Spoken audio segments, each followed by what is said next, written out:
परम भागवत श्री प्रहलाद जी के अत्यंत निर्मल पावन चरित्र का श्रवण करके महाराज युधिष्ठिर को बड़े आनंद की अनुभूति हुई।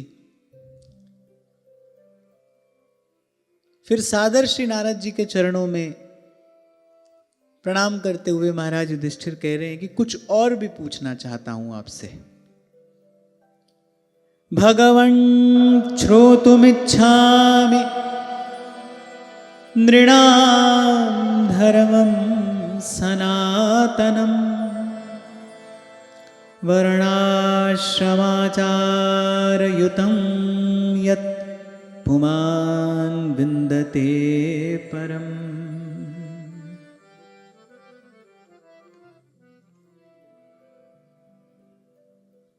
महाराज युधिष्ठिर ने पूछा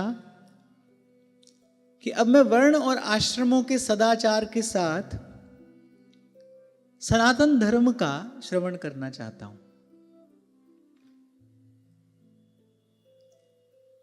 अब यहां एक बात विचार करने की है, महाराज युधिष्ठिर स्वयं धर्मराज हैं।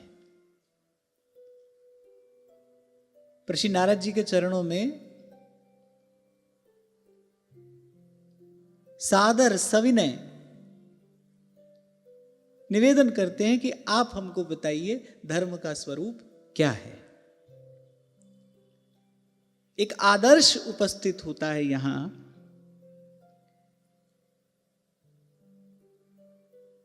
कि हम कितने भी योग्य, कितने भी प्रतिभाशाली क्यों ना हो, पर उपासना सिद्धांत गुरुजनों के मुख से ही श्रवण करना चाहिए, तभी वो वस्तुतः फलीभूत भी होता है। कई बार पूर्व भी मैंने आपसे निवेदन किया कि ये गुरुमुखी विद्या है। इसीलिए हमारे यहां ऋषियों ने, आचार्यों ने स्वयं पढ़ने के लिए न कहकर धर्म ग्रंथ, सच्छास्त्र कि इसका गुरुमुख से श्रवण करना चाहिए।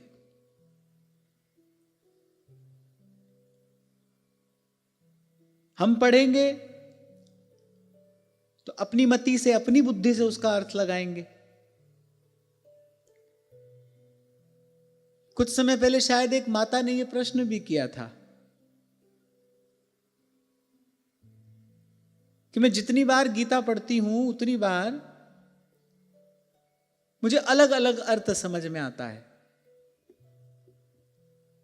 और फिर उलझन में पड़ जाती हूं, फिर दुविधा में पड़ जाती हूं। यही एक कारण है कि यहां आचार्यों ने यह सिद्धांत बनाया कि गुरुमुख से श्रवण करिए। और मैं तो एक और बात भी कहता हूं, आप कितना भी क्यों ना जानते हो, श्रवण की अपनी महिमा है। अब एक व्यक्ति ऐसा भी हो सकता है जो योग्य है, प्रतिभावान है, प्रज्ञावान है, वो स्वयं भी शास्त्र पढ़कर उसका वास्तविक अर्थ जान सकता है, पर मुझे ऐसा लगता है ऐसा होने पर भी गुरुजनों के मुख से श्रवण ही करना चाहिए, सुनना चाहिए। अभी श्री यमुना जी के किनारे कुछ समय जो हमने श्री भरत जी के चरित्र का चिंतन किया, अंत में गोस्वामी जी एक बात कहते हैं कि तुलसी जे सादर सुनहि।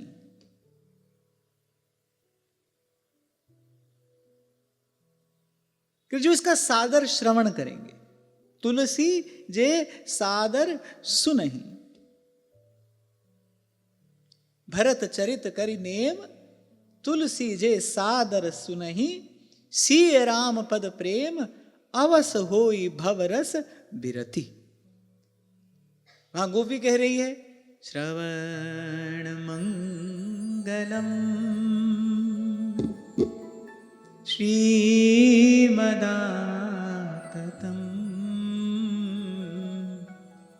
और हमको तो इस सिद्धांत में बड़ी श्रद्धा है कि विषयी हो उसको भी सुनना चाहिए, साधक हो उसको भी सुनना चाहिए, और सिद्ध हो उसको भी सुनना चाहिए।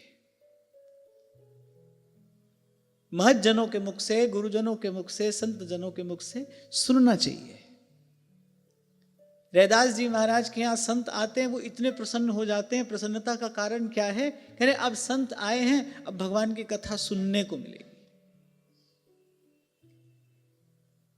तो यहां देखिए, महाराज युधिष्ठिर धर्मराज हैं, उनसे अधिक धर्म का मर्म और कौन जानता है? वो स्वयं धर्मराज हैं। पर फिर भी नारद जी मिले। अब महाराज युधिष्ठिर ने विचार किया कि संत मिले हैं तो सत्संग का लाभ लेना चाहिए, सत्संग का आनंद लेना चाहिए। प्रहलाद जी का पवित्र चरित्र श्रवण किया। मैं कुछ और पूछना चाहता हूं। अच्छा, एक बात और है यहां, जो वस्तुतः श्रोता है वो सुनते सुनते अघाएगा नहीं, वो किसी ना किसी प्रकार से यही प्रयास करेगा कुछ और सुनने को मिल जाए, कुछ और सुनने को मिल जाए। श्री गरुड़ जी जब श्री कागभुसुंडी जी के आश्रम में पहुंचे तो वो जो मन का मोह था वो तो आश्रम में प्रवेश करते ही दूर हो गया था। उनके सब संशयों का नाश तो श्री कागभुसुंडी जी के आश्रम में प्रवेश करते ही हो गया था। फिर श्री कागभुसुंडी जी के मुख से जब राम कथा श्रवण की तब कहा कि अब तो कोई संशय रहा नहीं। पर फिर उसके बाद बोले कुछ और भी पूछना चाहता हूं। कागभुसुंडी जी ने उत्तर दिया, बोले कुछ और भी पूछना चाहता हूं। फिर उत्तर दिया, इसका कारण क्या है?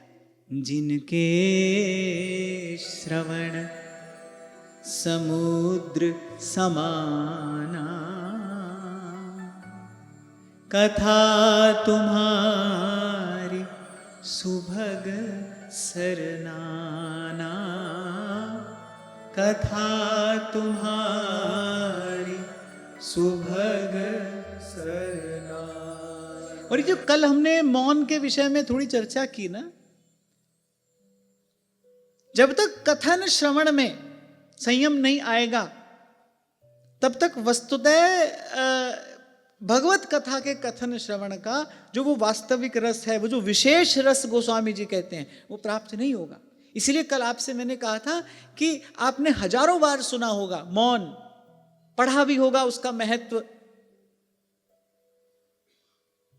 फिर शायद कभी दृढ़ता पूर्वक उसको धारण नहीं कर पाए। यदि धारण करें तो उसकी महिमा अपार है,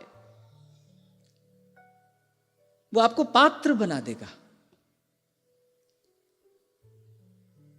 क्योंकि मैं तो कई बार आपसे कहता ही हूं कि माला लेकर बैठ जाना सरल है, पर वो जो विषय चिंतन है उससे बचना कठिन है।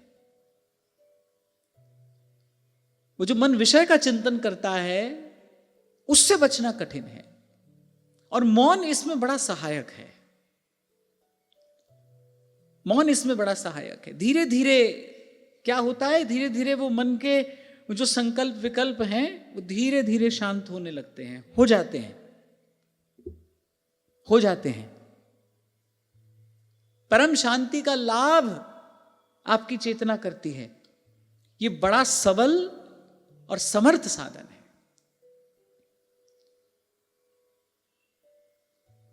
तो महाराज युधिष्ठिर ने कहा कि वर्ण और आश्रम के सदाचार, ब्राह्मण का धर्म क्या है, क्षत्रिय वैश्य शूद्र का धर्म क्या है, ब्रह्मचारी को कैसा जीवन व्यतीत करना चाहिए, गृहस्थ का जीवन कैसा होना चाहिए, वानप्रस्थ के नियम क्या है, एक सन्यासी की जीवन शैली कैसी होनी चाहिए, ये सब प्रश्न महाराज युधिष्ठिर ने पूछे। श्री नारद जी ने उत्तर दिया। हमारे काम की एक बात जो यहाँ पर है, जब महाराज युधिष्ठिर ने पूछा अब मैं आपसे सनातन धर्म का श्रवण करना चाहता हूं, तो देवर्षि नारद जी ने जब कहना आरंभ किया, एक बड़ी सुंदर बात यहाँ कही, धर्म मूलम ही भगवान सर्ववेदमयो हरिः स्मृतं च तद्विदां राजन्येन चात्मा प्रसीदति। देवर्षि नारद जी कह रहे धर्म का मूल वो कर्म है जिसको करने के बाद आत्मग्लानि ना हो, आत्म प्रसाद की प्राप्ति हो। जैसे श्री सेवक जी महाराज कहते हैं ना, श्री हरिवंश प्रमाण मनम, कोई भी कार्य आपने किया वो सही किया या गलत किया, ये किसी से पूछने जाने की आवश्यकता नहीं है। आपके हृदय में जो अंतर्यामी बैठा है वही आपको अनुभव करा देगा। यदि आपने सही किया है तो आपकी अंतरात्मा प्रसन्न होगी, भले सारा संसार उसको गलत कहता हो, भले सारा संसार उसको अनुचित कहता हो, लेकिन यदि आपकी आत्मा प्रसन्न है, अच्छा यहां मन बुद्धि की बात नहीं हो रही, यदि आपकी आत्मा प्रसन्न है, आपने सही किया है और सारा संसार सही कह रहा है, लेकिन वो कर लेने के बाद यदि आत्मग्लानि का अनुभव हो रहा है तो माने वो उचित कार्य नहीं है, वो नहीं करना चाहिए था। इसीलिए कल आपसे कह रहा था भीतर बाहर का शोर थमे तो आप अपनी आत्मा का वो स्वर सुन सकें। वो भीतर बाहर जो शोर है ना वो थमे तो वो आवाज सुनाई पड़े। वो भीतर बैठा अंतर्यामी आवाज तो सबको देता है, सही क्या है, गलत क्या है, उचित क्या है, अनुचित क्या है, वो तो सभी को बताता है। कोई सुन पाता है, कोई नहीं सुन पाता, और उसमें भी सुनकर कोई समझ पाता है, कोई नहीं समझ पाता।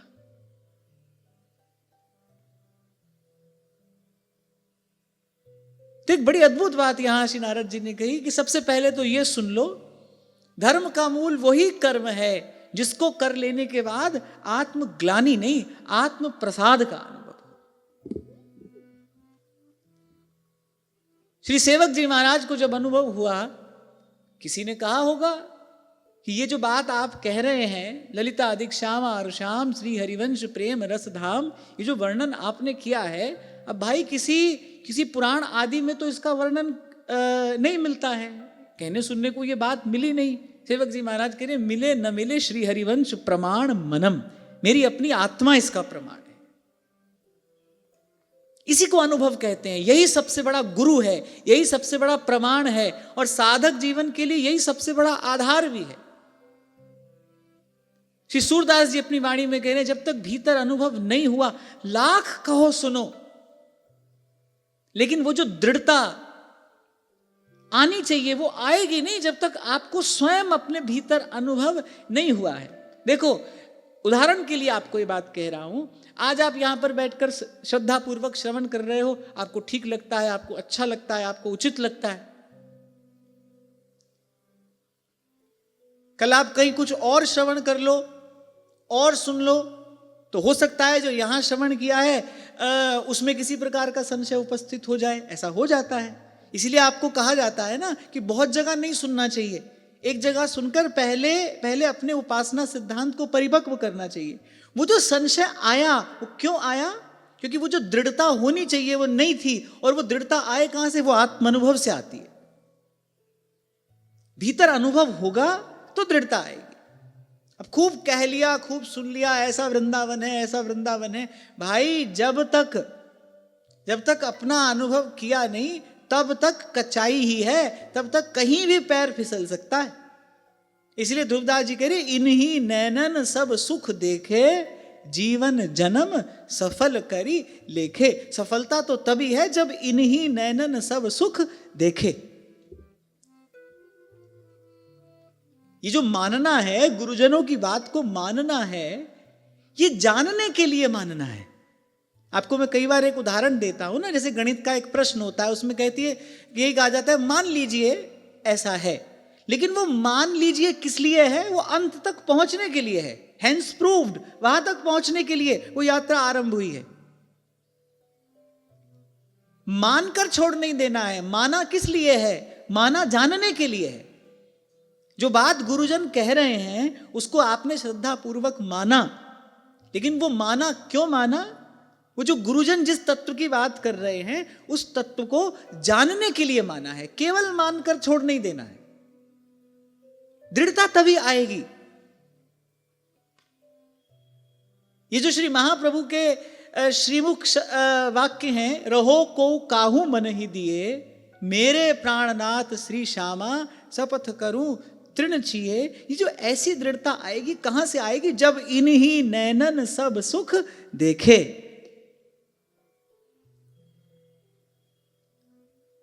तो फिर नारद जी ने कहना आरंभ किया कि सबसे पहले तो ये सुनो, धर्म का मूल वो कर्म है, क्योंकि कर्म प्रधान विश्व करी राखा। धर्म का मूल वो कर्म है जिसको करने से आत्म प्रसाद की अनुभूति हो, आत्मग्लानि ना हो, कर देने के बाद खेद ना हो, पश्चाताप ना हो, कर देने के बाद आपका और अंतर प्रसन्न हो। और फिर दोहराता हूं, भले 10 लोग आपको गलत कहते हो, और वैसे भी भक्त जब इस मार्ग पर चलता है तो संसार विरोध ही करता है। भक्त जब होता है तब भक्त के वास्तविक स्वरूप को संसार जान नहीं पाता, समझ नहीं पाता, और ये व्यवस्था भगवान की ही की होती है भक्त के लिए, क्योंकि फिर संसार विक्षेप उत्पन्न करता है। तो ठाकुर जी अपने भक्त को ऐसे ही छुपा कर बचा कर रखते हैं। तो आप चलोगे तो 10 लोग, 100 लोग, 1000 लोग विरोध करेंगे, पर आपकी आत्मा यदि प्रसन्न है, आत्म प्रसाद का अनुभव यदि हो रहा है, वो भीतर बैठा अंतर्यामी यदि प्रसन्न है, फिर सब ठीक है, फिर वो मार्ग ठीक है। हां, लेकिन इतना अवश्य मैं कहूंगा कि वो जो स्वर हो वो आत्मा का ही स्वर होना चाहिए, मन का नहीं। मन तो कोई भी खेल खेल सकता है, मन तो कभी भी छल सकता है। अच्छा, बुद्धि भी संशय आत्मिका है, और आत्मा का स्वर सुन कौन पाएगा? जिसकी वहां तक पहुंच होगी। तभी सहजो बाई कहती हैं, आप उन्हीं को खोज मिले तब राम सनेही। जब तक अपने भीतर उस अंतर्यामी का स्वर नहीं सुनोगे, सुन नहीं पाओगे, तब तक टिकाने पहुंचना कठिन नहीं, असंभव है। तो फिर धर्म के लक्षण कहने से नारद जी ने आरंभ किए।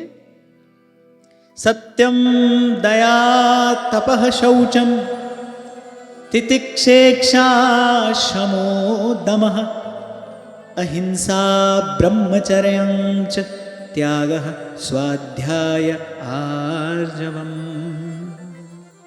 अच्छा, कहीं भी धर्म की बात होगी, सबसे पहले सत्य ही कहा जाएगा। सत्य। यद्यपि इस विषय पर हम बहुत बार चर्चा कर चुके, पर आपसे कल कह रहा था ना, हमको तो अपना पाठ दोहराना है, पाठ पक्का हो जाए, इसीलिए पाठ दोहराना है। सबसे पहला धर्म का लक्षण कहा? सत्यम, सत्य। साच बराबर तप नहीं, झूठ बराबर पाप। अभी कल ही मुझसे कोई पूछ रहा था कि ऐसा सत्य हो जिसको सुनने से किसी का हृदय आहत हो जाए, किसी के हृदय को चोट लग जाए, तो क्या ऐसा सत्य कहना चाहिए? अब मैंने कहा, यह तो परिस्थिति पर निर्भर करता है, कहना चाहिए कि नहीं कहना चाहिए, और यदि कहना चाहिए तो फिर कैसे कहना चाहिए। हाँ, पर एक बात पक्की है, असत्य भाषण नहीं करना चाहिए, झूठ तो नहीं ही कहना चाहिए। मौन रह जाइए पर झूठ ना कहिए, क्योंकि ऐसा भी कहा है, सत्यम ब्रूयात प्रियम ब्रूयात। सत्य बोलिए और प्रिय लगने वाला सत्य बोलिए। आपके शब्द से किसी का हृदय आहत ना हो जाए, किसी को चोट ना लगे। बहुत लोग मैंने ऐसे देखे हैं, वो कह रहे नहीं भाई, हम तो सच बोलते हैं, हम तो सीधी सीधी बात करते हैं। अच्छा, वैसे मैंने देखा सभी लोग ऐसी बात करते हैं, फिर मुझे लगता है टेढ़ी बात करता कौन है? हम ही करते होंगे। जिसको देखो, जिसको सुनो, वो मौका मिले कि नहीं भाई, हम तो भीतर बाहर से बिल्कुल एक जैसे हैं, जो मन में आता है सो कहते हैं, सीधी सच्ची बात कहते हैं। फिर कभी कभी मैं सोचता हूँ कि मुझे तो आज तक जितने लोग मिले तो कहते सब सीधी सच्ची बात कहते हैं। फिर मुझे लगता है कुटिल एक मैं ही हूं, बाकी तो सभी सीधी सच्ची बात कहने वाले हैं। पर मैंने इतना देखा है, प्राय करके सीधी सच्ची बात कहने वाले सीधी सच्ची बात सुन नहीं पाते। कहते तो हैं, वो कठोर भाषण करते तो हैं, सुन नहीं पाते। सीधी सच्ची कहो तो फिर सीधी सच्ची सुनने की सामर्थ्य भी होनी चाहिए। तो पहली बात सत्य। अच्छा, इसमें भी एक व्यवहारिक सत्य है, एक पारमार्थिक सत्य है। अगर हम इसका विशुद्ध वास्तविक अर्थ विचारें ना, तो फिर सत्य तो एक भगवान का नाम है, सांचो तेरो नाम रे। फिर तो केवल भगवान का नाम और भगवान की लीला का गान, बस यही सत्य भाषण है, यही सत्य की वास्तविक आराधना है। इसके अतिरिक्त तो बाकी सब कुछ व्यवहारिक सत्य है, कहने को सत्य है पर होने को नहीं है। छोटा सा उदाहरण आपको देता हूं, शायद पहले भी ये बात हुई थी। जब आप कोई घर मकान खरीदते हैं तो रजिस्ट्री होती है। आपसे कोई पूछे घर किसका है, आप कहेंगे हमारा है। सच बोल रहे हैं कि झूठ बोल रहे हैं? आप कहेंगे अरे कागज देख लो, हमारे नाम पर रजिस्ट्री है, हमारा घर है। पर एक बार अब आध्यात्मिक दृष्टि से इसका विचार करो, क्या ऐसा है? किसी ने पूछा घर आपका है, आपने कहा है, पर क्या है? अगर आप आध्यात्मिक दृष्टि से देखोगे तो क्या आपने सत्य बोला? नहीं बोला। असत्य बोला? नहीं, असत्य भी नहीं है। तो एक वो व्यवहारिक सत्य है, पर जो पारमार्थिक सत्य है वो तो फिर कहना पड़ेगा राम नाम सत्य है। तो एक भगवान का नाम सत्य है, जो आद सच जुगाद सच है भी सच और नानक होसी भी सच। पर यहां धर्म का सबसे पहला लक्षण कहा सत्य। अब भले वो व्यवहारिक सत्य है पर फिर भी असत्य से श्रेष्ठ है, फिर भी वो असत्य से श्रेष्ठ है। इसीलिए व्यवहार में भी साधक को इस बात का विचार अवश्य रखना चाहिए। और ये तो मैंने आपसे कई बार निवेदन किया, असत्य के धरातल पर खड़े होकर तो सत्य स्वरूप प्रभु की आराधना हो ही नहीं सकती। भगवान का कोई भी नाम, वो श्री राम हो, श्री कृष्ण हो, कोई भी नाम बाद में है, सबसे पहले सत्य है। सत्यम परम धीमहि, सत्य है।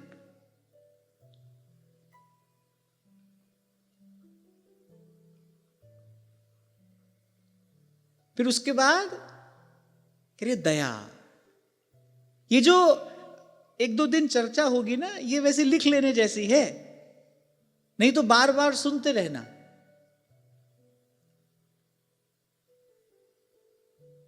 तो सबसे पहले सत्य, और इसका अभ्यास कैसे किया जाए? पहले हम अपने व्यवहारिक जीवन से असत्य हटाएं। अभ्यास हो जाता है इसका, बोलते बोलते हमको पता भी नहीं चलता हम क्या किए चले जा रहे हैं। इतने अभ्यस्त हो जाते हैं हम असत्य भाषण के, फिर पता भी नहीं चलता। अब धीरे धीरे हम भी, मैं अपनी बात कर रहा हूं, अब हम भी धीरे धीरे इस दिशा में और अधिक प्रयास कर रहे हैं। कई बार क्या होता है ना, अब किसी परिस्थिति से बचने के लिए कह देना पड़ता है, पर अब लगता है कि नहीं भाई ऐसा नहीं करेंगे, ऐसा नहीं करना चाहिए, जो जैसा है उसको वैसा ही कहना चाहिए। अब अधिक से अधिक क्या होगा? भावे कोई निंदो भावे कोई बंदो, गुण गोविंद जी रागा श्याम। कई बार होता है ना, अब व्यवहार का निर्वाह करने के लिए अब हमारे लिए तो बहुत झंझट है। हम यहाँ आइए, यहाँ आइए, यहाँ आइए, यहाँ आइए, अब कहाँ आइए, कहाँ से जाइए। तो उससे बचने के लिए कभी कभी ऐसा कर देते हैं, पर अब लगता है कि नहीं भाई, सीधी सच्ची बात कहेंगे, भावे कोई निंदो और भावे कोई बंदो, गुण गोविंद जी रागा श्याम। और फिर हमको तो इसी वाणी से भगवत आराधन करना है, इसको असत्य से दूषित नहीं करना चाहिए। हमको अपनी वाणी से भगवत आराधन करना है, इसको असत्य से दूषित नहीं करना चाहिए। तो मैंने आपको कहा कि अपने व्यवहारिक जीवन से हम इसका अभ्यास आरंभ करें, असत्य भाषण न हो। आवश्यक नहीं है कि आप बोले ही, कोई ऐसी परिस्थिति आ जाए मौन रह जाएं, पर असत्य भाषण ना हो। कुछ सोचकर ही गोस्वामी जी ने कहा होगा, झूठ बराबर पाप, बोले सांच बराबर तप नहीं और झूठ बराबर पाप। जिन श्री धर्मराज ने श्री देवर्षि नारद से यह प्रश्न किया, उन्हीं के सन्मुख ऐसी स्थिति आई ना। श्री ठाकुर जी ने कहा आप बोलिए, अश्वत्थामा मारा गया। महाराज युधिष्ठिर ने, आप देखिए श्री कृष्ण कह रहे हैं, पर महाराज युधिष्ठिर ने कहा कि राज्य प्राप्ति के लिए मैं असत्य भाषण नहीं करूंगा। उस समय तो श्री ठाकुर जी ने उनको किसी ना किसी प्रकार से तैयार किया, पर मन ही मन श्री कृष्ण अत्यंत प्रसन्न हुए महाराज युधिष्ठिर की इस सत्यनिष्ठा पर। आगे राज्य प्राप्त करने के लिए मैं असत्य भाषण नहीं करूंगा। जबकि जो कहलाया जा रहा था वो पूर्ण असत्य नहीं था। वो अश्वत्थामा नामक हाथी तो मारा ही गया था, वो पूर्ण असत्य नहीं था। पर महाराज युधिष्ठिर ने कहा कि ना, सत्पुरुष किसी भी स्थिति में असत्य स्वीकार नहीं करता, वो असत्य का आश्रय नहीं लेगा। अब जैसे जैसे भगवत कृपा से, और मैं कहूं श्रीमद् भागवत जी की कृपा से, जैसे जैसे वो आधार दृढ़ हो रहा है ना, जिस आधार पर उपासना होती है, तब लगता है कि नहीं भाई, हम संसार को बहुत बहुत मूल्य देते हैं, बहुत बहुत महत्व देते हैं, तभी ऐसा करते हैं। अन्यथा अन्यथा धर्म का पहला लक्षण सत्य ही है, सत्य ही है। इसीलिए भगवान वेदव्यास ने कुछ भी बाद में कहा, मंगलाचरण करते हैं वो श्रीमद् भागवत का, सत्यम परम धीमहि।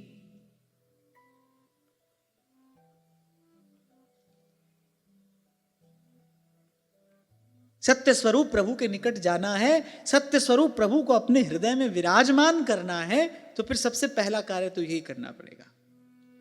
अपने दैनिक जीवन से, अपने व्यवहार से पहले असत्य का मार्जन हम करें।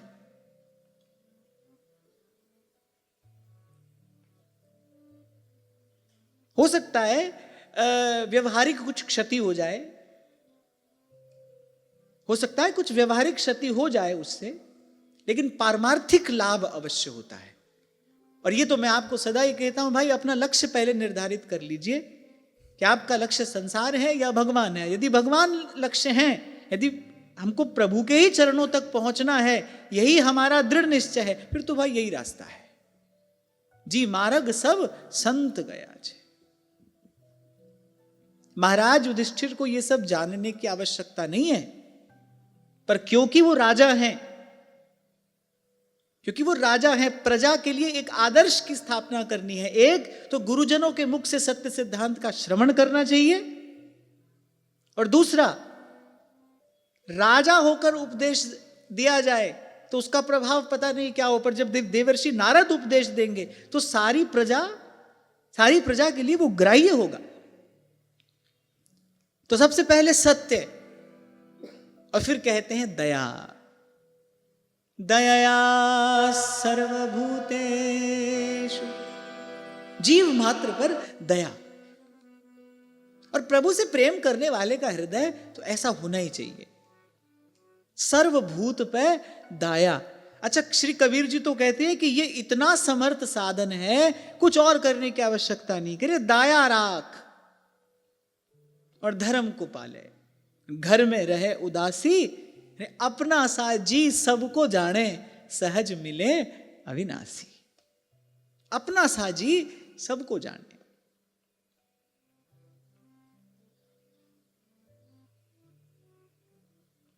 अभी जब यहां कथा हो रही थी श्री यमुना जी के किनारे, तो हम श्री यमुना जी को प्रणाम करते करते सत्संग में पहुंचते थे। तो हम लोग जा रहे थे, अब वहां लोग पंछियों के लिए दाना डाल जाते हैं। तो एक दिन की घटना, हम लोग जा रहे थे तो बहुत सारे कबूतर वहां दाना चुग रहे थे। अब गाड़ी जब वहां से निकली तो वो सब बेचारे दाना चुगते चुगते उड़ गए। अब ये हमारी ही असावधानी थी, हमको ध्यान देना चाहिए था। हम लोग ऐसी कुछ चर्चा कर रहे थे, करते करते गाड़ी वहां से निकली और वो सब कबूतर वहां से उड़ गए। कितनी देर तक मेरे हृदय में इस बात की पीड़ा रही, अरे हम खिला तो सकते नहीं किसी को, और कोई जीव खा रहा है, कोई जीव वहां बैठा दाना चुग रहा है, वहां भी हम विक्षेप बनकर उपस्थित हो गए। बड़ी देर तक मन में इस बात की पीड़ा रही। कई बार आपसे कहता हूं ना, हम किसी का दुख दूर न कर पाए, कोई बात नहीं, हो सकता है हम में सामर्थ्य ना हो, पर किसी को दुखी देखकर हमारे हृदय में उस दया करुणा का संचार तो अवश्य होना चाहिए। अरे और कुछ नहीं तो अपने प्रभु से प्रार्थना के दो शब्द तो हम कह पाए किसी को दुखी देखकर, किसी को पीड़ित देखकर। सबका दुख तो हम दूर नहीं कर सकते, दुख दूर करने वाले तो भगवान ही हैं। अनाथों के नाथ तो श्री रघुनाथ जी ही हैं, हम नहीं कर सकते। पर ऐसे किसी दीन दुखी को देखकर और कुछ न कर पाए तो उसके लिए प्रार्थना के दो शब्द तो हमारे हृदय से स्फुरित होने चाहिए ना। इतना तो कहें, अपनी करुणा का जल तू बहा दे, कर दे पावन हर एक मन का कोना। हम चले नेक रस्ते पे, हमसे भूल कर भी कोई भूल हो ना। ये प्रार्थना के दो शब्द तो एक साधक उपासक के हृदय से सहज प्रकट होने चाहिए। कबीर जी तो कहते हैं ना, दीनन देख घिनात जे। दीन को देख कर दया नहीं आती। बोले दीनन देख घिनात जे, और नहीं दीन सो काम। अरे कहा जान के लेते हैं दीन बंधु को नाम। उसको तो भगवान नाम उच्चारण करने का भी अधिकार नहीं है। अगर हृदय ऐसा कठोर है, नहीं दीन सो काम, कहा जान के लेते हैं दीन बंधु को नाम। पूज्य श्री पंडित जी महाराज के चरित्र में हमने पढ़ा, अच्छा महान सदाचारी थे पूज्य श्री पंडित जी महाराज। महान सदाचारी। आज के ऐसे घोर कलिकाल में ऐसा पवित्र, ऐसा निर्मल, ऐसा सुचितापूर्ण जीवन कहां देखने को मिलेगा। पर बाबा के चरित्र में उस दिन मैं पढ़ रहा था, एक बार आ रहे थे बाबा कहीं से और देखा रास्ते में कीचड़ में लथपथ एक कुत्ते का बच्चा, एक छोटा सा पिल्ला। ये जाड़े के ही दिन थे, वो पीड़ा में पड़ा कराह रहा है। स्नान करके आ रहे हैं, गंगा स्नान करके आ रहे हैं भजन में जाने के लिए, आसन पर बैठने के लिए। अभी सूर्य उदय नहीं हुआ था, गंगा स्नान कर कर आ रहे हैं और वो कीचड़ में लथपथ वो पिल्ले को वो कराहते हुए देखा, सब भूल गए। उठा लाए उसको,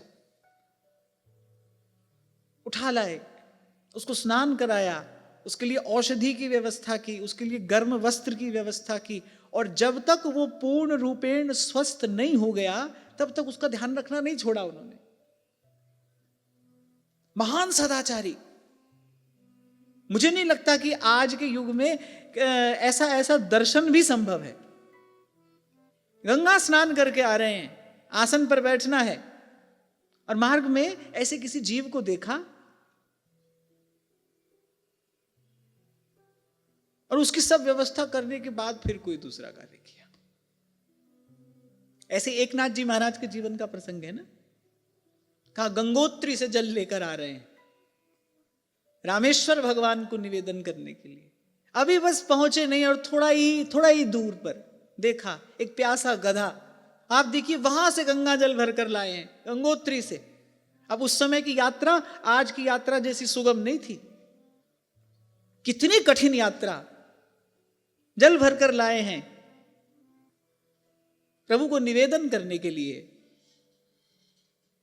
और उस गधे को जल पिलाते पिलाते कह रहे हैं, प्रसीद प्रभो सर्वभूताधिवासम,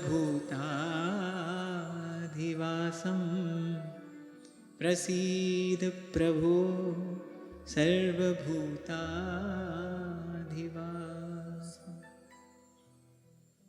इसलिए बार बार आपसे कहता हूं भाई, मंदिर में सभी भगवान के भक्त होते हैं, वहां कौन लड़ाई झगड़ा करता दिखाई पड़ेगा। यद्यपि अब तो वो भी दिखाई पड़ने लगा है ना। पर चलो ये तो युग का धर्म है, अब तो वो भी दिखाई पड़ने लगा है।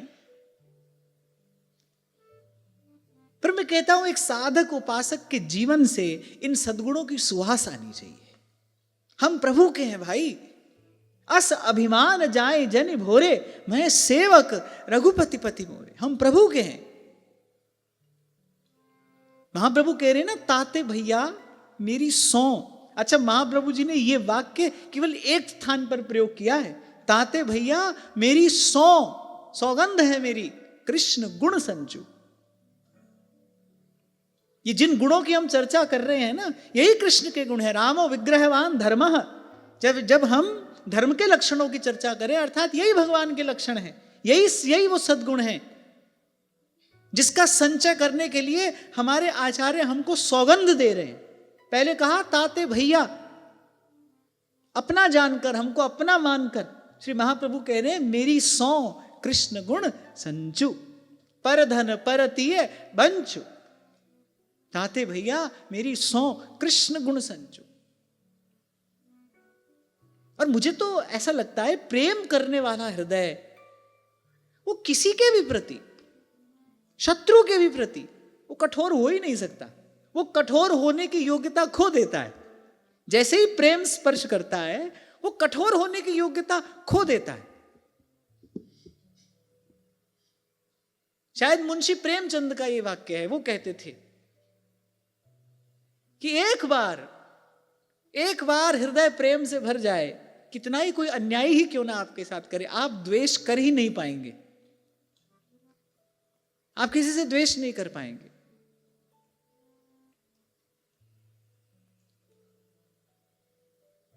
तो दया, फिर स्मरण करना चाहिए हमको वो सुंदर प्रसंग। घाव हो गया श्री नामदेव जी की टांग पर। वैद्य ने कहा कि अमुक वृक्ष की छाल है ना, उसको उबाल कर उसके जल से धोना पड़ेगा बार बार, तो ये घाव अच्छा हो जाएगा। अब लिए तो कुल्हाड़ी हाथ में चले, माँ ने कहा जा बेटा छाल ले आ। पर नामदेव जी कुल्हाड़ी वृक्ष पर चला नहीं पाए, खाली हाथ लौट आए। माँ ने कहा कहाँ है छाल, मैं औषधि बनाऊं। नामदेव जी ने कहा माता, अपनी पीड़ा दूर करने के लिए किसी दूसरे को पीड़ा नहीं दे सकता। अब नामदेव जी की माता तो नामदेव जी की माता है, भगवान का तेज पुंज उन्होंने अपने गर्भ में धारण किया है। पर जैसे ही सुना माता के नेत्र सजल हो गए। तो कई बार आपसे कहता हूं ना, आशीर्वाद रूपी घटना एकाएक घट जाती है। माता के नेत्र सजल हो गए, दोनों हाथ नामदेव जी के सर पर रख दिए और कहा बेटा तू सच में संत है। और तभी से नामदेव संत नामदेव हुए। बोले बेटा तू सच में साधु है, तू सच में संत है। अपना साजी सबको जाने, सहज मिले अविनाशी।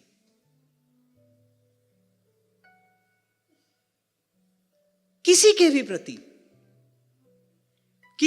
प्रति कोई अन्यथा भाव हृदय में न आने पाए। अब कोई सोचेगा कि फिर व्यवहार कैसे चलेगा, व्यवहार में तो ऐसा करना पड़ता है, व्यवहार में तो वैसा करना पड़ता है। अरे भगवत जो प्रभु सो लगे, तज नश्वर संसार, सब लज्जा भगवान को, क्यों बिगड़े व्यवहार। सब लज्जा भगवान को। भगवान नहीं है क्या, प्रभु देख नहीं रहे क्या। मैं तो कहता हूं भक्त को केवल इतना ही विश्वास अपने जीवन में दृढ़ करना चाहिए, प्रभु के होते हुए, मंगल भवन के होते हुए मेरा अमंगल कैसे हो सकता है, मेरा अनिष्ट हो ही कैसे सकता है, मेरे साथ अन्याय कोई कैसे कर सकता है।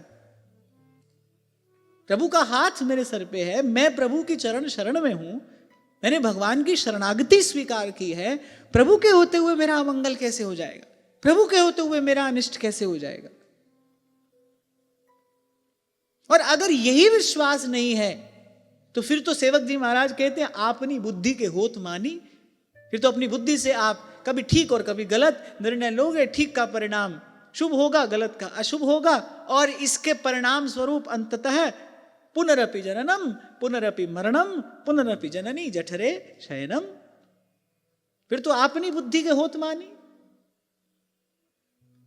अरे प्रभु हैं, हमने प्रभु की शरणागति स्वीकार की है, और अगर यही विश्वास नहीं है फिर भाई फिर सब कहना पड़ेगा मुझे, फिर सब दंभ है, दिखावा है। क्योंकि बिन विश्वास भगति नहीं, ते ही बिन द्रमहि न राम। राम कृपा बिनु सुपने हूँ, जीव न ले विश्राम। तभी श्री कृष्ण आए, कहा द्रौपदी से इनको क्षमा कर दो। द्रौपदी के हृदय में उस समय प्रतिशोध की भावना थी। तो द्वारिकाधीश ने कहा कि मेरे कहने से इनको क्षमा कर दो। प्रभु ये कहना चाह रहे थे, अरे तेरे जीवन में तो मैं हूं ना, मैं कर रहा हूं ना तेरी संभाल। तुझे अपने लिए कोई निर्णय लेने की क्या आवश्यकता है, ये बोझ अपने सर पर रखने की तुझे क्या आवश्यकता है। और मुझे लगता है शरणागति का वास्तविक अर्थ यही है, जो करावे सोई करना, जो करावे सोई करना,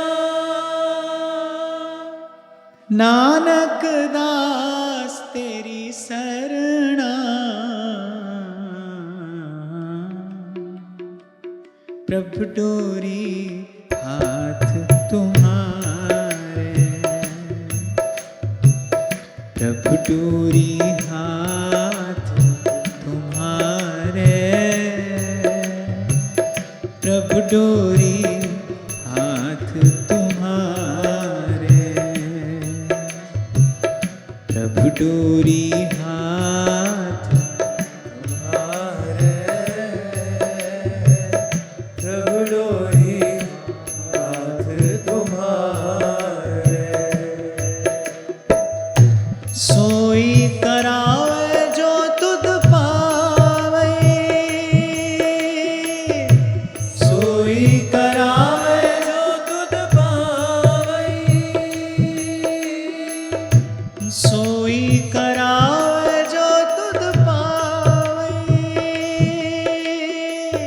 सोई करावे जो तुध पावई, मोह सयाणप कछु नाय,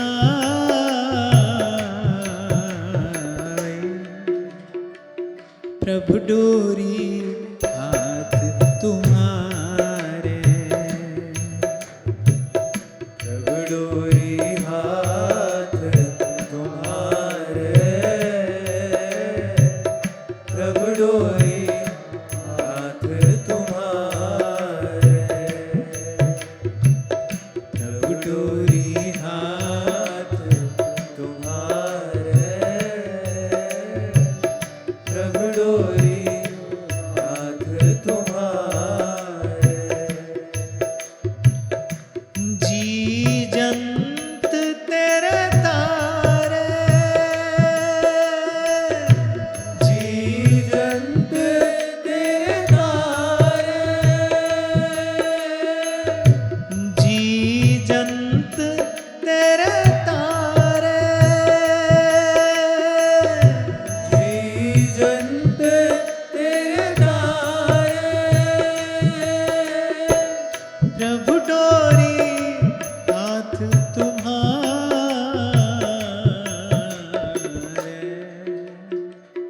प्रभु डोरी हाथ तुम्हारे, प्रभु डोरी हाथ तुम्हारे, प्रभु डोरी हाथ तुम्हारे,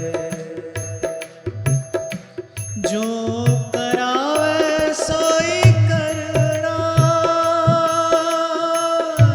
जो करावे सोई करना,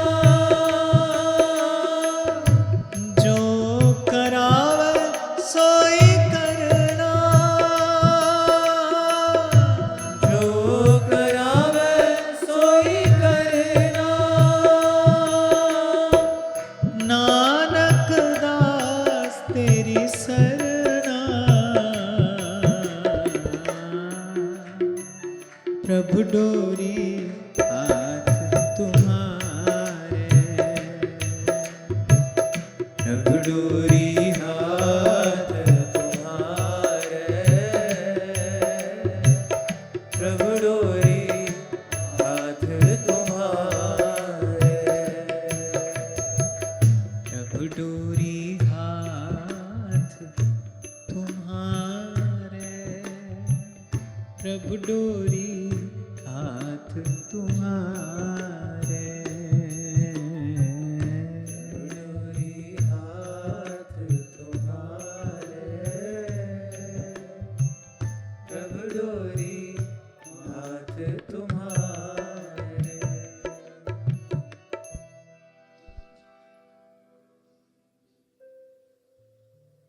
और फिर आचार्यों का कहना है जीवे दया नामे रुचि। कारण दया से हृदय कोमल होगा। हृदय की कठोरता ही तो है जो भजन में रुचि नहीं होने देती। हाँ, लेकिन इतना मैं अवश्य कहूंगा, दया ये सत्व गुण का परिणाम है। तमोगुण के विकार हैं दृढ़ता, प्रमाद, क्लेश में वृत्ति। रजोगुण का विकार है चंचलता, वो चैन से नहीं बैठने देता। सत्व गुण का प्रथम लक्षण है दया, और अंत में शांति, परम शांति। तो अगर आचार विचार शुद्ध नहीं होगा तो फिर ये दया का भाव हृदय में उद्भूत ही नहीं होगा। और एक एक पाठ जो हमको बार बार दोहराते रहना है, आपकी चेतना पर सबसे गहन गंभीर प्रभाव आपके आहार का पड़ता है। वहां पर चूक हुई नहीं और यहां पात्र में छिद्र होगा। वो जो भजन भाव का कुछ रस आनंद जो संचय किया है वो सब बह जाएगा।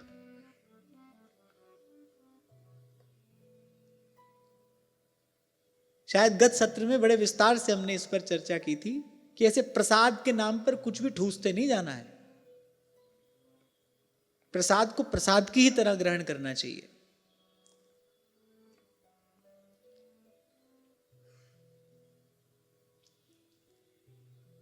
क्योंकि मैंने कहा प्राणी मात्र पर दया हो। अब भाई बाजार से खरीदने की वस्तु तो है नहीं दया, आप कहीं से खरीद लाओगे। दया का उद्रेक होना चाहिए ना। वो कैसे होगा? जब जीवन में सत्व गुण बढ़ेगा, क्योंकि दया जो है वो सत्व गुण का परिणाम है। सत्व का परिणाम दया है। करुणा, दया, इसके लिए सात्विक जीवन आवश्यक है, पवित्र जीवन आवश्यक है। तो सत्य, दया, और फिर क्या कहते हैं? सत्यम, दया, तपः, शौचम। फिर कहा तपस्या। कल ही इस विषय पर हमने बात की।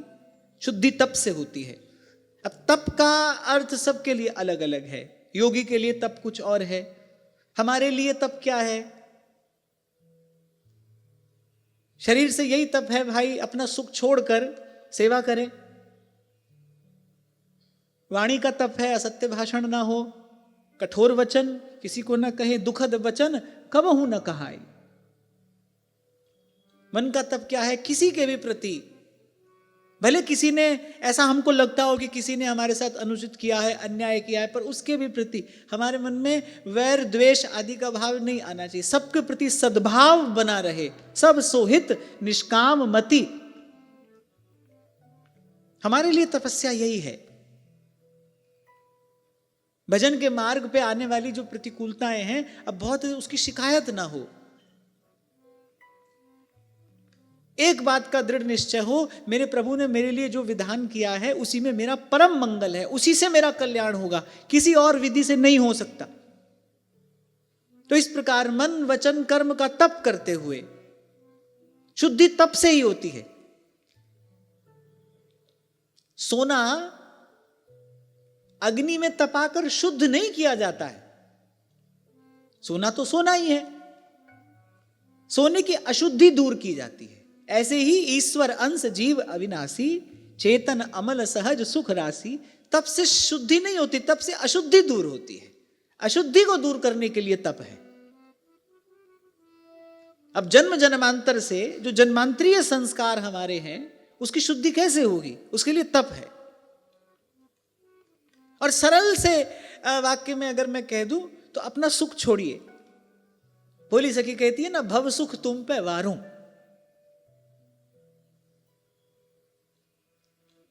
आप योग्य हैं, आप समर्थ हैं, आप सब साधन जुटा सकते हैं, पर अपने लिए न जुटाकर वही साधन आप सेवा के लिए जुटाइए। यही तप है। स्वार्थ छोड़कर परमार्थ का ग्रहण, यही तप है।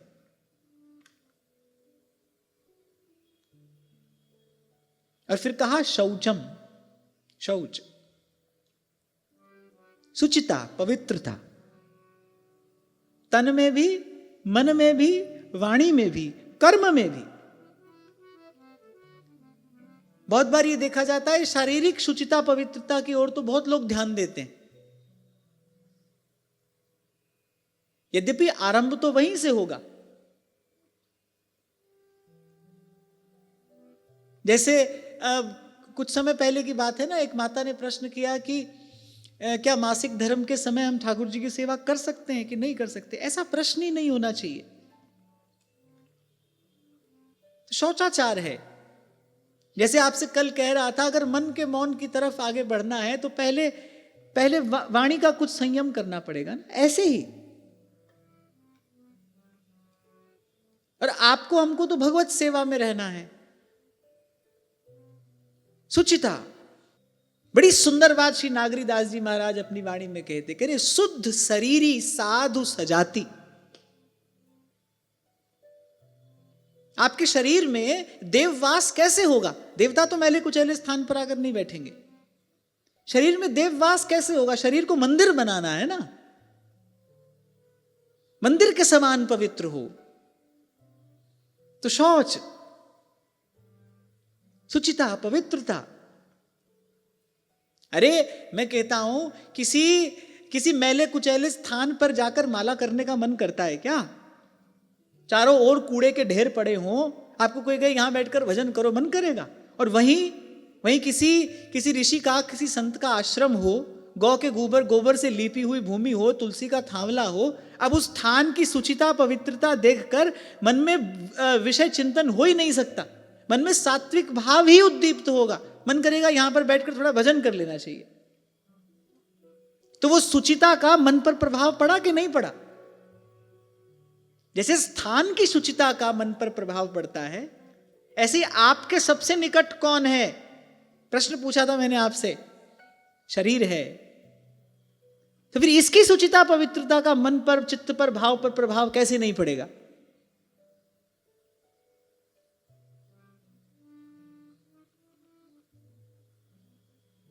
समझ आ रही है बात? मन मान रहा है कि नहीं मान रहा है?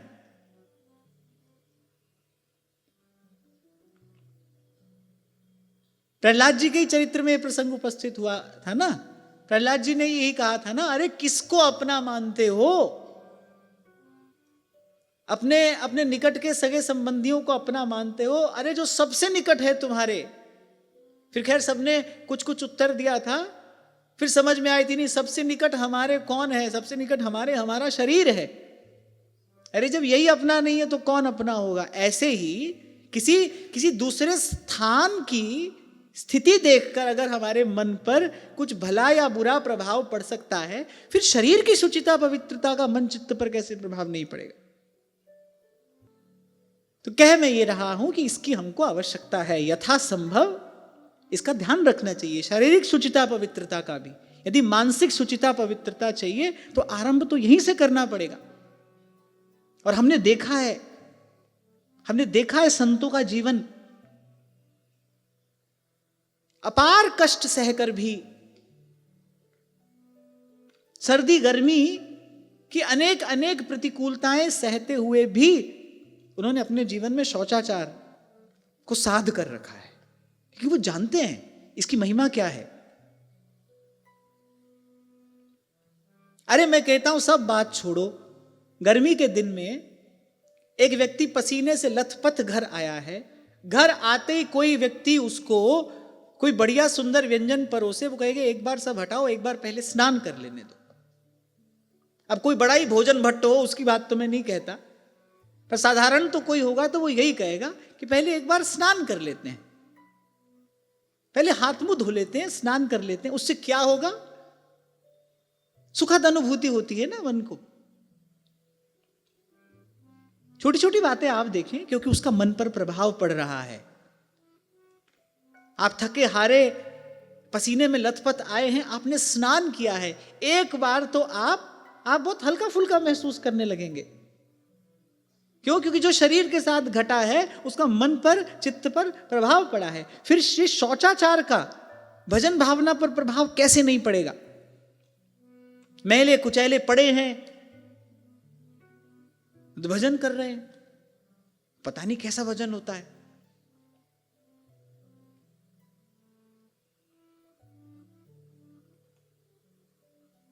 तभी उस दिन किसी ने कहा ना, बोले वो तो महल में रहते हैं। अब मैंने कहा खूब आओ, नजदीक से आकर देख लो कहाँ रहते हैं। हाँ, ये मेरे स्वभाव में है कि मैं कहीं भी रहूं, वो जो मेरे आसपास जो भी सब है, 2 वस्तु हो, 4 हो या 10 हो, पर वो व्यवस्थित हो, साफ हो, स्वच्छ हो, व्यवस्थित हो। Symmetry brings sanity. मानव मन चित्त पर इसका सीधा प्रभाव पड़ता है, बस इतना ही। हाँ, अब कोई किसी को सब वस्तु बिखेर कर ही रहने की आदत हो, अपने घर को कबाड़ खाना ही बनाकर रखने की आदत हो, अब वो तो मेरे यहां आएगा तो उसको लगता है कि हो सकता है ऐसा लगे कि भाई महल है, पर ऐसा कुछ है नहीं। साधारण सी सब वस्तुएं हैं, हाँ बस वो सुव्यवस्थित हैं, साफ हैं, स्वच्छ हैं, सुव्यवस्थित हैं। और क्योंकि मैंने अपने जीवन में कुछ इसका प्रभाव देखा है, मन चित्त पर इसका प्रभाव पड़ता है, शुचिता का, पवित्रता का मन चित्त पर प्रभाव पड़ता है। और ये तो सबसे बेसिक बात मैं आपको बता रहा हूं। फिर इसके बाद मन चित्त का शौच है, फिर मानसिक शौचाचार है, हिंसा, वैर, द्वेष, ईर्ष्या, मात्सर्य, फिर इन सब भावों से अपने मन को दूर रखना, ये मन का शौचाचार है।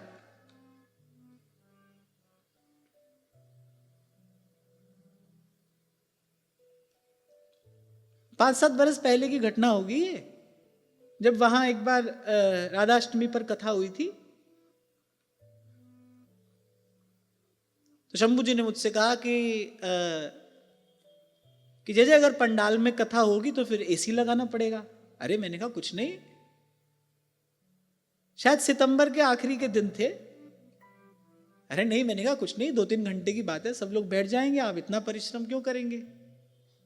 अब पहले दिन जब सब वहां बैठे, अब कौन तो कहे और कौन सुने, सब बेचारे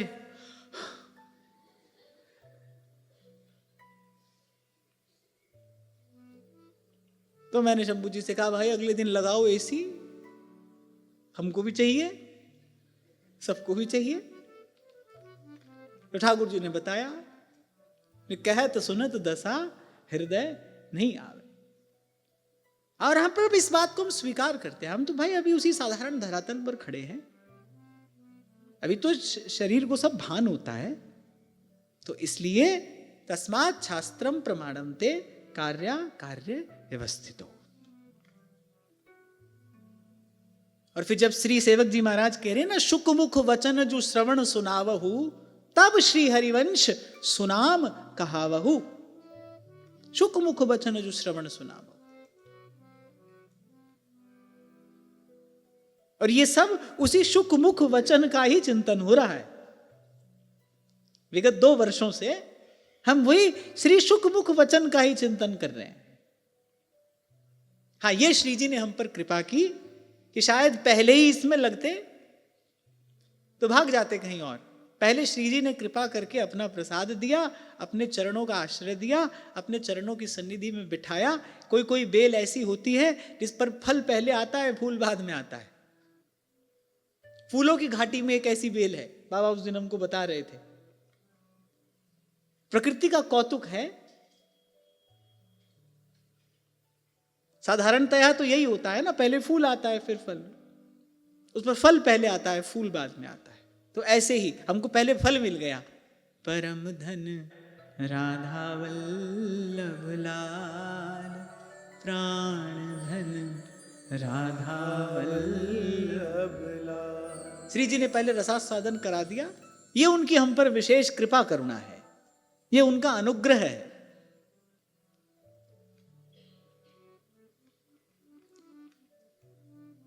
सत्यम दया तपः शौचम, फिर उसके बाद तितिक्षा। अच्छा, ये जो शौचाचार की बात हम कर रहे हैं, इसके अभ्यास से ऐसे ही तितिक्षा भी, पहले शारीरिक तितिक्षा, सहनशीलता, धूप छांव सह ले, भूख प्यास थोड़ा सह ले, विकल ना हो जाए, व्याकुल ना हो जाए, मन में क्षोभ उत्पन्न ना हो जाए।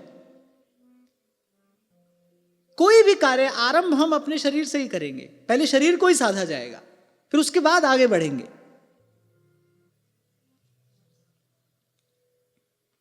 तो पहले शारीरिक तितिक्षा। कुछ लोग मैंने देखा है, जरा सी भूख लगे तो बहुत व्याकुल हो जाते हैं, भूख प्यास नहीं सह पाते, धूप छांव नहीं सह पाते। और वहां श्री सेवक जी महाराज कह रहे तरुसम सहनशीलता हुए। तरुसम, वृक्ष के जैसी सहनशीलता, कुछ नहीं कहता वो। धूप छांव, वर्षा, आंधी, तूफान, क्या क्या सहता है, किसी से कुछ नहीं कहता। छाया में आकर कोई बैठे तो बिना शिकायत किए छाया ही देता है, फल हो तो फल भी देता है, कहता नहीं, सहता है पर कहता नहीं। इसलिए श्री चैतन्य महाप्रभु कह रहे हैं तृणादपि सुनीचेन तरोरपि सहिष्णुना अमानिना मानदेन कीर्तनीय सदा हरिहि।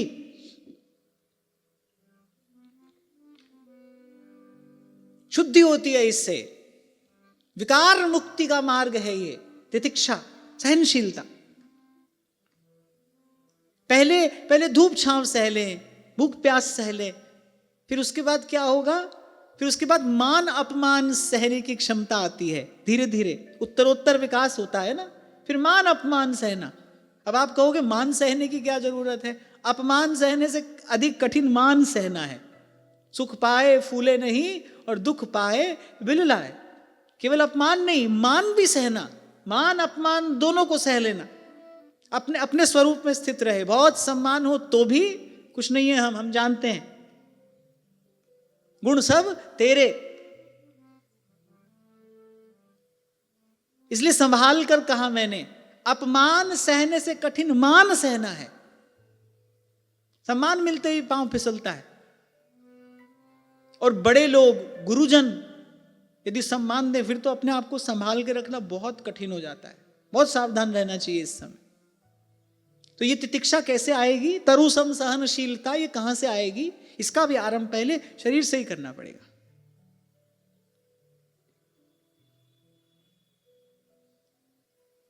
अब जैसे बहुत समय जब श्री जी की सेवा में रहने का सौभाग्य मिला श्री जी की कृपा से, तो मैंने देखा कि बहुत सारे गुण सेवा के प्रसाद स्वरूप प्राप्त हो जाते हैं।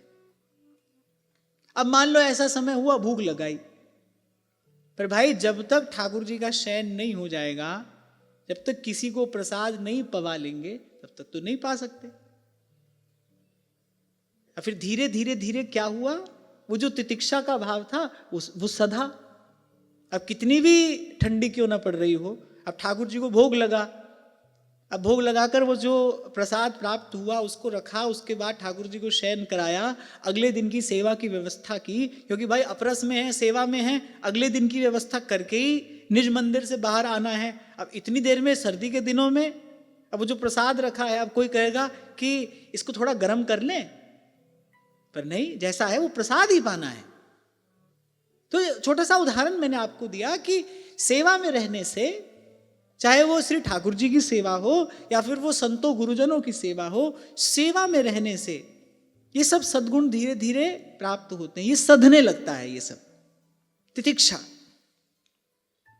सहले, धूप छांव, सर्दी गर्मी, भूख प्यास, और फिर थोड़ा इससे आगे बढ़े तो फिर मान अपमान, तितिक्षा है। तो चार बात हुई, कौन कौन सी? सबसे पहले, फिर तप, चौथा, पांचवा तितिक्षा। सत्य, दया, तप, शौच, तितिक्षा, यही दैवी संपद है, जिसको हम दैवी संपदा कहते हैं ना, यही वो दैवी संपद है। संत इसी से विभूषित होता है, संत इसी से अलंकृत होता है, यही साधु का भूषण है, यही उसका आभूषण है। और भक्ति महारानी इन्हीं सब सद्गुणों से समलंकृत करके जीव को प्रभु तक पहुंचाती है। इन्हीं सब सद्गुणों से।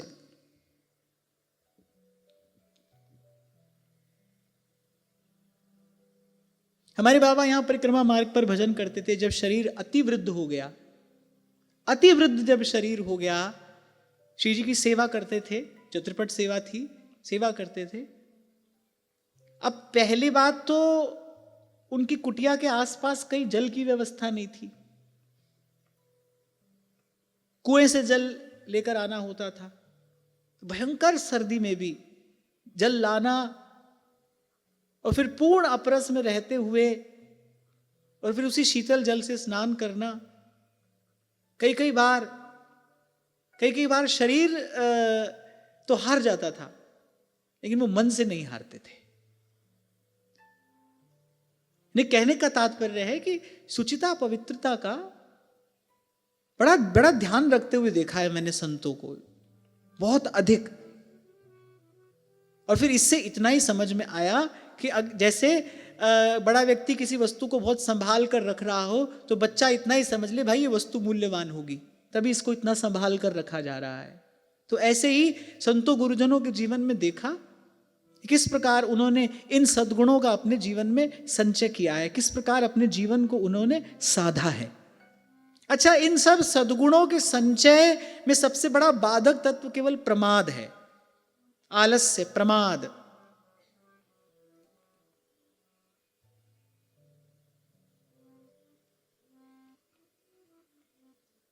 फिर इसके बाद कहते हैं उचित अनुचित का विचार, माने विवेक।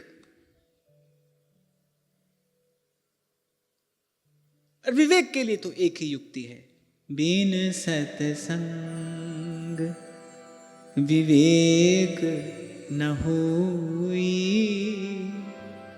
राम कृपा बिन सुलभ न सोई, बिन सत्संग। क्योंकि गहनो धर्मणा गति, उचित अनुचित का विवेक, इसके लिए तो सत्संग ही एकमात्र उपाय है। और फिर कहते हैं मन का संयम, शम दम, पहले हमने चर्चा की थी ना, शम दम। शम क्या है? मन का संयम। अब मन उड़ान भरने लगा, कहीं करने लगा विषय का चिंतन, फिर ध्रुवदास जी कहते हैं ऐच खैच या मन ही को वृंदावन में लाए। उसके साथ पीछे चल नहीं देना है, घबराना भी नहीं है, मन में कोई ग्लानि का भाव भी बहुत अधिक न आए। अब मन चला गया किसी ऐसे विचार में जो अपवित्र है, जहां उसको नहीं जाना चाहिए, अब ना तो बैठे बैठे देखते रहिए, ना उसके पीछे चले जाइए, ना माथा पकड़ कर रोइए, उसको खींच कर लाइए, भजन में लगाइए। ऐसा तो देर तक दूर तक होता रहेगा।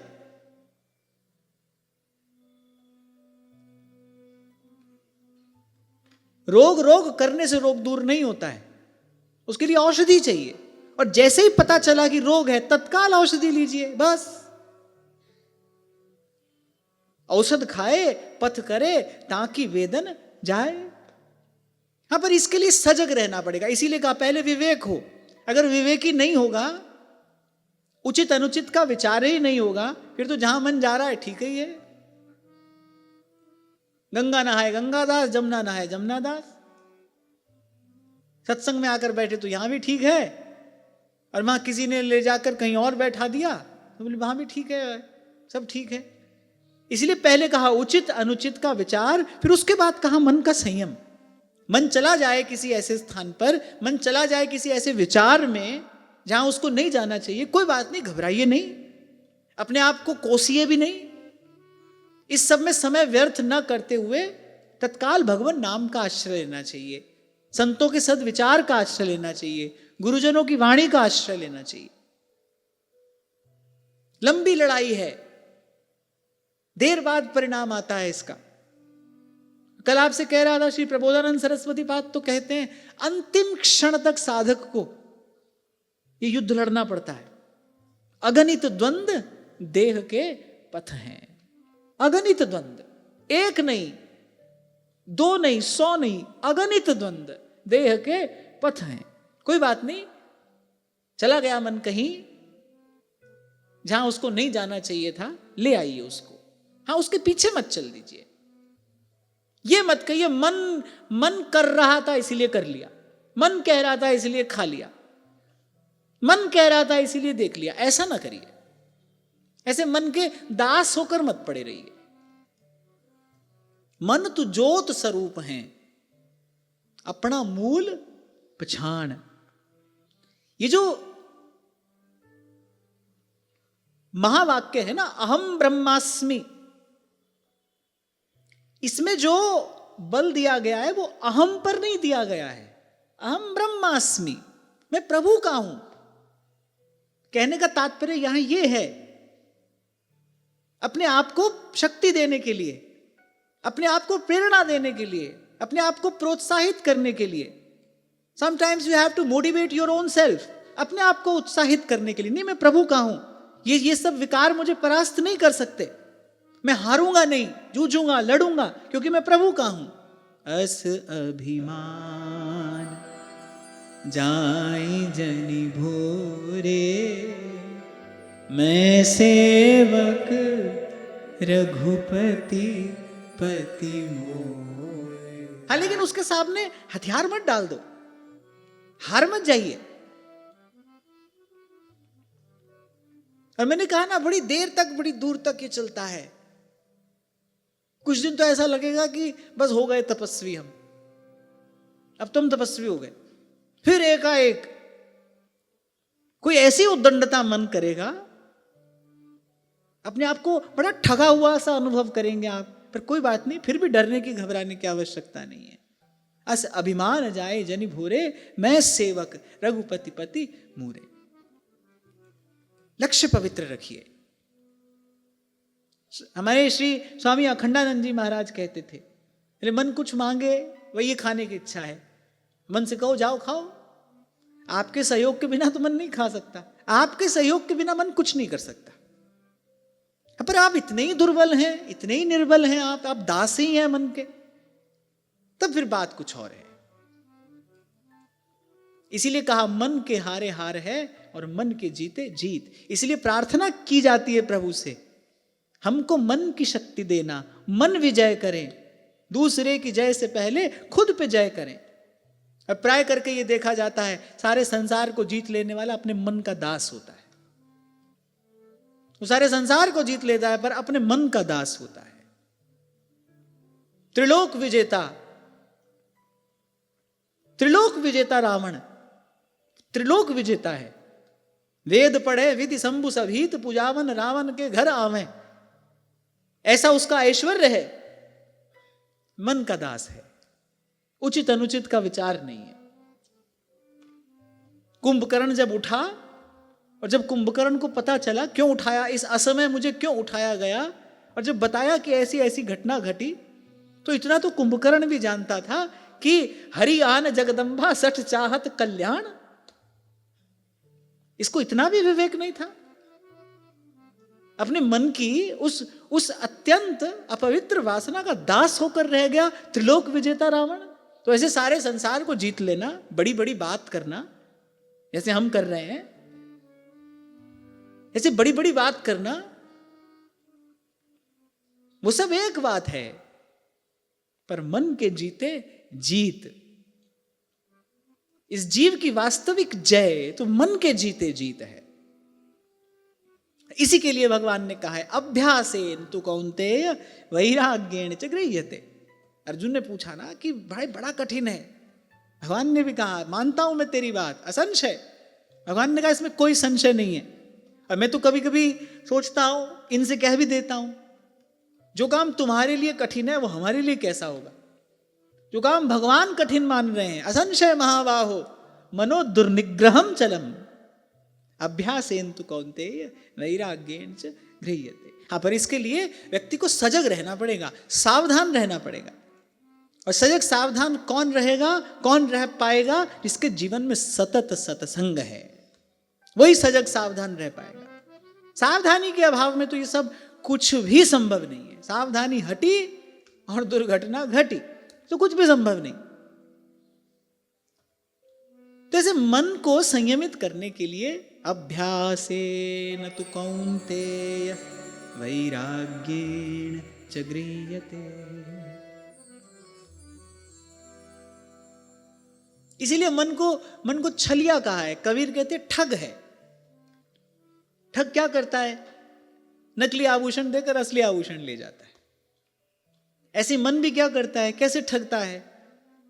वो क्षण भंगुर, अत्यंत अल्प और अत्यंत अंत में दुखदायी विषय का सुख दिखाकर वो जिस श्वास से आप भजनानंद प्राप्त कर सकते थे, वो ले जाता है आपसे, ठग लेता है। ठग है।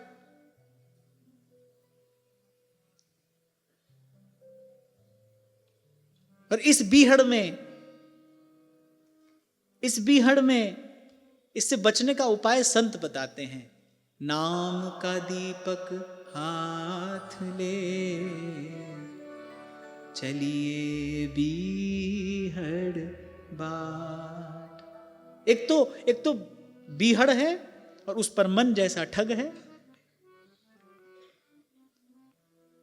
तभी कह रहे हैं पंच विखादी एक गरीबा राखौ राखन हारे, खेद करहीं और बहुत सतावहीं आयो शरण तिहारे, कर कर हार्यो अनेक बहुभांति छोड़त कतहु नाही, एक बात सुन ताकि ऊटा साध संग मिट जाए।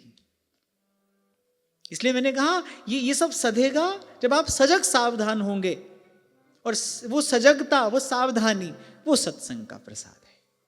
तो आज की वार्ता यहीं श्री जी के चरणों में निवेदन करते हैं। आप सबके हृदयस्थ प्रेम प्रभु को प्रणाम, हमारे बाबा को प्रणाम।